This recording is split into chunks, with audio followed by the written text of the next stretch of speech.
Police को बताएगी, police को बताएगी। जिंदा रहेगी तो पुलिस को बताएगी ना, न रहे पास न बचेगी बांसुरी। मैं तुझे खत्म कर दूंगा कमीनी।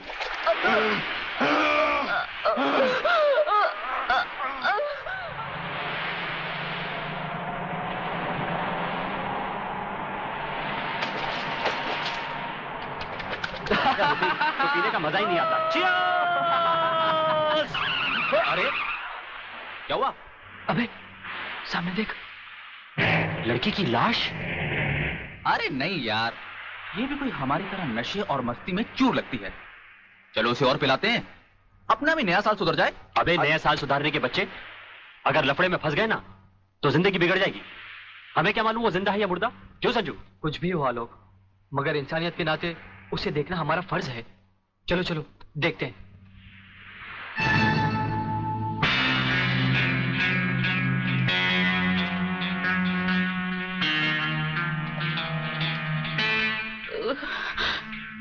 मुझे मत मारो प्लीज।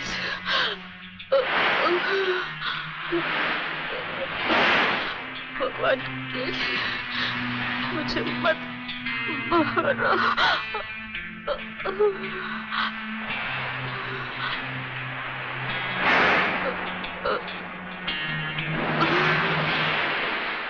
अरे ये तो फिर से बेहोश हो गई। लगता है किसी ने इसे बहुत मारा है। चलो इसे अस्पताल ले चलते हैं। डॉक्टर साहब। यस, क्या बात है? डॉक्टर साहब ये लड़की बहुत सीरियस है, आप बचा लीजिए प्लीज। लड़की? कहाँ है लड़की? कौन है ये? हम नहीं जानते। तुम नहीं जानते तो इसे लेके क्यों आए हो? कहां से लाए हो? बीच से। ये हमें बीच पर बेहोशी की हालत में मिली थी। बेहोशी की हालत में?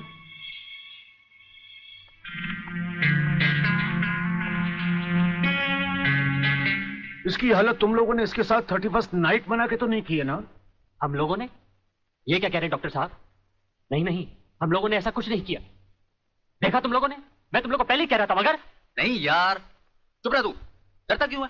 डॉक्टर साहब ये वक्त इधर उधर की बातों का नहीं है, हम पर भरोसा कीजिए और जल्दी से इलाज कीजिए। बातों से समझदार मालूम होते और मुंह से शराब की बदबू भी आ रही है। लेकिन भाई मेरे ये मामला तो पुलिस का है। पुलिस? हाँ। मगर पुलिस क्यों डॉक्टर साहब? क्योंकि इस तरह के केसेस पुलिस में दर्ज करवाए जाते हैं। मैं इंस्पेक्टर को अभी बुलाता हूँ, इंस्पेक्टर नीचे बैठा है। डॉक्टर साहब। संजय। आप लोग बैठिए। इंस्पेक्टर कहाँ गए वो लोग? साहब हम लोगों को मार के वो दोनों भाग गए। क्या बात है डॉक्टर साहब, आप इतने परेशान क्यों हैं? इंस्पेक्टर साहब पता नहीं वो 3 लड़के इस लड़की को बेहोशी की हालत में यहाँ लाए। मैं आपको बुलाने गया, इतने में वो भाग गए। भाग गए?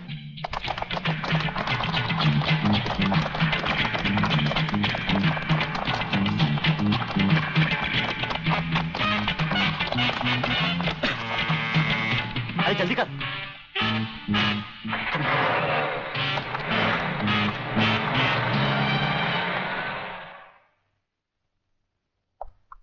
सर ये है उस लड़की की मेडिकल रिपोर्ट। रेप केस है? नो सर, लड़की के पेट में 2 महीने का बच्चा है। लड़की को होश आया? No sir.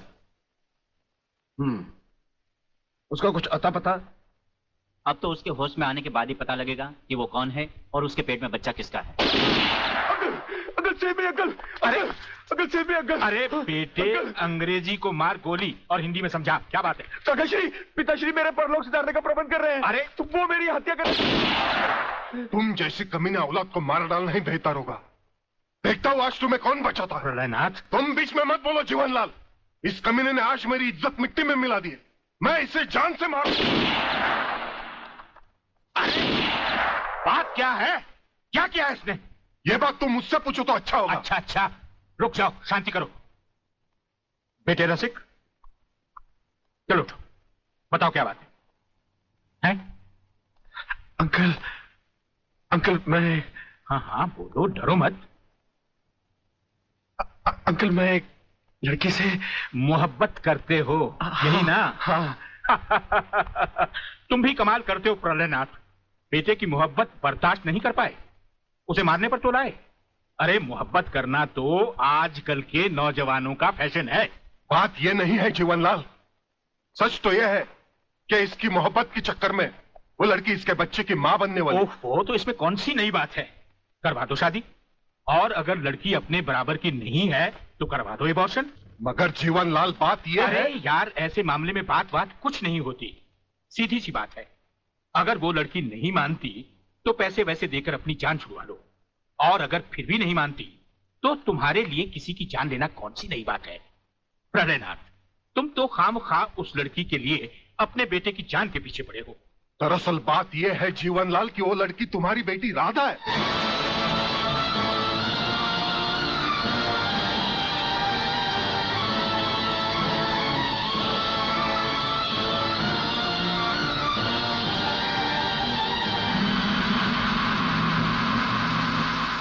सारी चीजें दर्ज कर ली? जी साहब। और हाँ, इस डेड बॉडी को जल्द से जल्द पोस्टमार्टम। साहब, ये पर्स मिला है।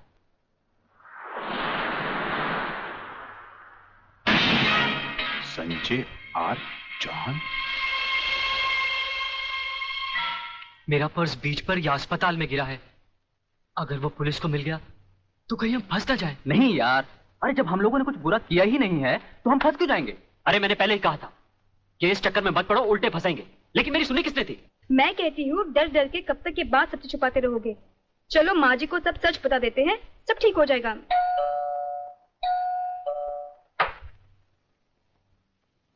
नमस्ते। नमस्ते। क्या बात है इंस्पेक्टर साहब? हम शक की बुनियाद पे आपके बेटे संजय और उसके 2 दोस्तों को गिरफ्तार करने आए हैं। गिरफ्तार? क्यों? क्या जुर्म किया है उन तीनों ने? ये आप अपने बेटे से पूछ लीजिए।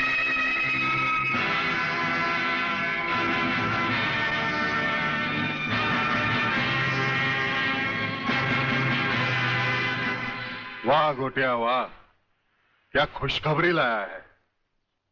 डीआईजी रुद्र प्रताप का बेटा पुलिस के फंदे में।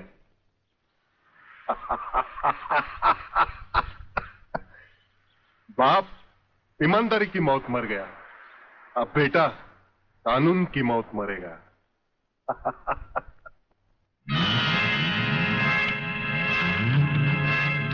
गोटिया आप देखना, मैं इस चश्मदीद गवाह को ऐसी मौत मारूंगा कि उसकी आंखें मुझे पहचानने से पहले ही बंद हो जाएगी। तुम उस डॉक्टर को खरीद लो और रिपोर्ट तैयार करवाओ जो मैं चाहता हूं। यह समय सोचने का नहीं है बेटी, यह हम दोनों की जिंदगी और मौत का सवाल है। पिताजी, पुलिस पूछेगी तो मैं क्या बताऊंगी? किसका नाम लूंगी? पुलिस को तुम ये बताना कि तुम्हारे साथ बलात्कार हुआ है। हाँ बेटी, बलात्कार। प्रलयनाथ की प्रलय से बचने का ये एक ही तरीका है। तुम उन्हीं 3 लड़कों का नाम पुलिस को बता देना जिन्होंने तुम्हें अस्पताल पहुंचाया है। पिताजी, लगता है पापियों के साथ रहकर आपका दिमाग भी उन्हीं की तरह हो गया है।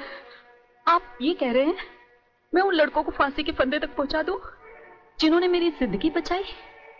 नहीं पिताजी, मैं ऐसा हरगिज नहीं करूंगी, हरगिज नहीं करूंगी। बेटी, इतिहास गवाह है, आदमी ने अपनी जान को बचाने के लिए अपने ही भाइयों की लाशों को कुचला है। ये दुनिया का नियम है बेटी। फिर वो तीनों हमारे लगते भी क्या हैं? अगर उन्हें फांसी लग भी गई तो हमारा क्या जाएगा? बेटी, उन लोगों की जिंदगी से कहीं ज्यादा कीमती हमारी जिंदगी है। पुलिस को वही बताना जो मैंने तुम्हें कहा है। मगर गुप्ता जी, किसी के सपने पूरे करने के लिए किसी के अरमानों का गला तो नहीं घोटना चाहिए। ये पाप है। राधा तो प्रेग्नेंट है और आपने पैसे के लिए उसके बलात्कार की गलत रिपोर्ट तैयार कर दी। तुम मेरे सीनियर हो या मैं तुम्हारा सीनियर, पेशे का सबक मुझे मत सिखाओ, समझे? सीनियर और जूनियर का मतलब ये तो नहीं सर कि आप कुछ भी करें और मैं चुपचाप देखता रहूं। ऐसा कभी नहीं होगा। मैं आपकी गलत रिपोर्ट पर हरगिज साइन नहीं करूंगा जो उन 3 निर्दोषों को फांसी के फंदे तक पहुंचा दे। डॉक्टर सिन्हा, आज से 5 साल पहले डॉक्टर श्रीवास्तव ने इसी तरह की एक गलत रिपोर्ट पर साइन करने से इनकार कर दिया था। गुंडा स्वामी के आदमियों ने उसे 6ठी मंजिल से नीचे फेंक दिया और पुलिस ने उसकी मौत को आत्महत्या समझकर उसकी फाइल हमेशा हमेशा के लिए बंद कर दी। अगर तुम भी उसी राह पर चलना चाहते हो तो एज यू विश। इंस्पेक्टर साहब, मैं कहती हूँ ये कहाँ का न्याय है? कैसा कानून है जो 3 मासूमों को सोचे समझे बिना हवालात में बंद कर दिया? मैं पूछती हूँ क्या हो गया है इस देश के कानून को? अगर पुलिस वाले इस तरह पुलिस स्टेशन में सोते रहे तो निर्दोष लोग जेल में नहीं जाएंगे तो कहाँ जाएंगे? उठो। कौन तुम? नींद की गोली खाकर सोया है या गांजे की? दिखता नहीं क्या? लड़की हूँ मैं, आलोक की बहन, जिसे तुम्हारे कोई बहादुर इंस्पेक्टर ने बलात्कार के जुर्म में पकड़ा है। कहाँ है वो इंस्पेक्टर? मैं उससे मिलना चाहती हूँ। सलाम साहब। साहब? अच्छा, तो आप ही है वो साहब। मैं पूछती हूँ, तुम पुलिस वालों को हुआ क्या है जो गुनहगार को निर्दोष और निर्दोष को गुनहगार समझ लेते हैं? सुना था कानून अंधा होता है, मगर तुम्हें तो भगवान ने एक नहीं दो आंखें दी हैं, और वो भी चील की तरह मोटी मोटी। क्या वो तीनों तुमको किसी भी तरह से बदमाश लगते हैं?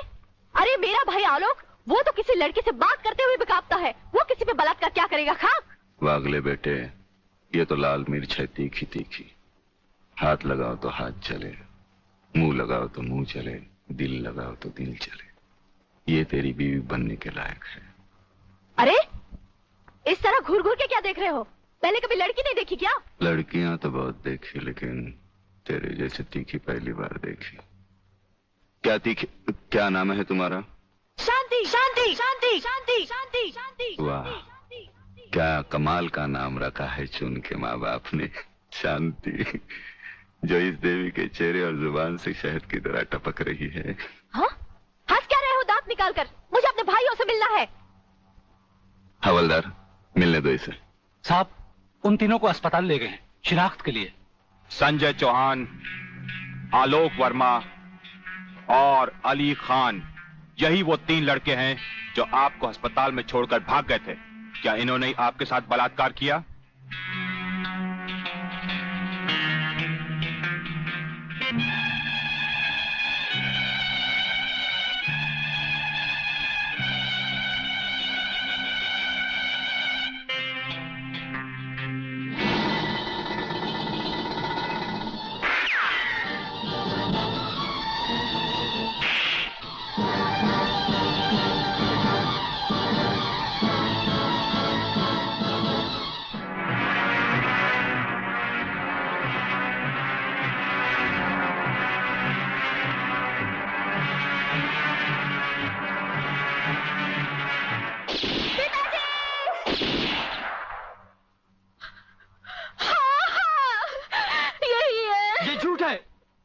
ये सरासर झूठ है।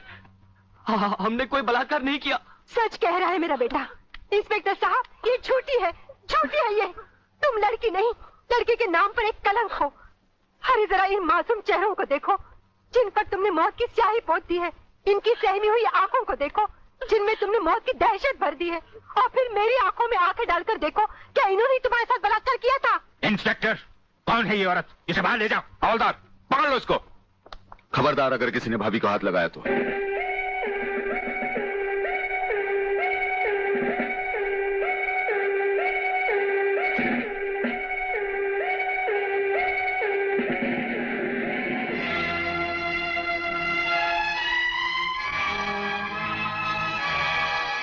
इंस्पेक्टर फादले, आप जानबूझकर अनजान बन रहे हैं।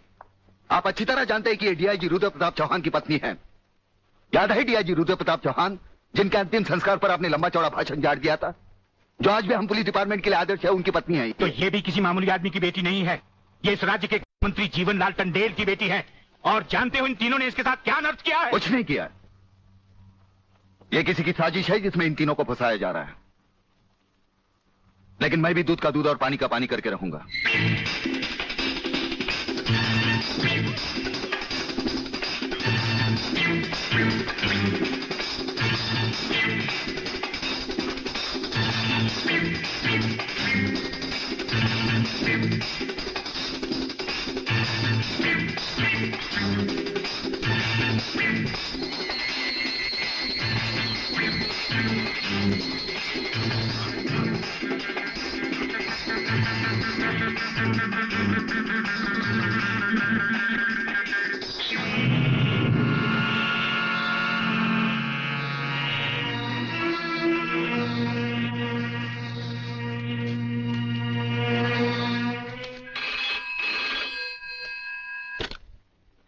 हरिप्रसाद स्पीकिंग।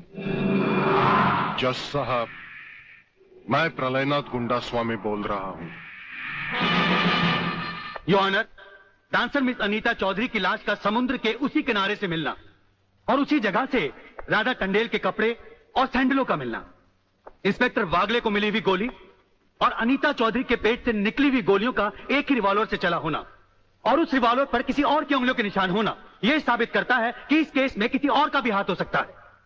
इसलिए जब तक ये बातें खुलकर अदालत के सामने नहीं आती, मैं अदालत से दरख्वास्त करूंगा कि इन तीनों की जमानत मंजूर कर ली जाए।